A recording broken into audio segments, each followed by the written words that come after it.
லவ்வால் எல்லா விஷயத்தையும் அச்சீவ் பண்ணலாம். லவ் இல்லாமல் எதுவுமே அச்சீவ் பண்ண முடியாது. Face love. பொண்ணுங்க ஒருவேளை கணவனுக்கு ஒரு 3-4 வயசு கம்மியாக இருந்தால் கூட வாடா போடலாம் பேசுது. இது இப்போ ஸ்டைல் ஆயிடுச்சு. வாடா படம்னு கூப்பிட்றது ஸ்டைல் ஆயிடுச்சு. அப்படி கூப்பிடலன்னா தான் பசங்களுக்கு பிடிக்கல. பசங்க எதிர்பார்க்குறாங்க. இப்போ மனைவி வாடா போடன்னு கூப்பிடணும்னு நினைக்கிறாங்களா? 20 இயர்ஸ்க்கு முன்னாடி நீ நான் கூப்பிட்ற கூட இல்லை. நீங்கள் வாங்க போங்க, அத்தான் பாவா இந்த மாதிரி அவங்கவுங்க ரிலீஜனில் என்னென்னு கூப்பிடுமோ அதுதான் கரெக்டாக இருந்தது. இப்போது அது கொஞ்சம் தள்ளி வாங்க போங்கன்னு கூப்பிட்டாங்க. நேம் கூப்பிட்டாங்க. அதுக்கப்புறம் வாடா போடான்னாங்க, செல்லாம் பட்டுன்னாங்க. இப்போது எப்படி வேணால் கூப்பிடலாங்கிற இடத்துக்கு வந்துட்டாங்க. இது எங்கே போய் முடியும்? திருப்பி வரும், தேவைப்படும். எல்லாமே ஒரு இந்த கிரேவிங் தான்.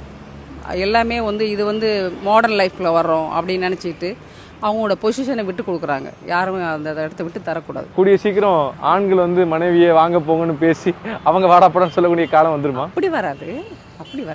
அப்படி வரக்கு வாய்ப்பு கிடையாது.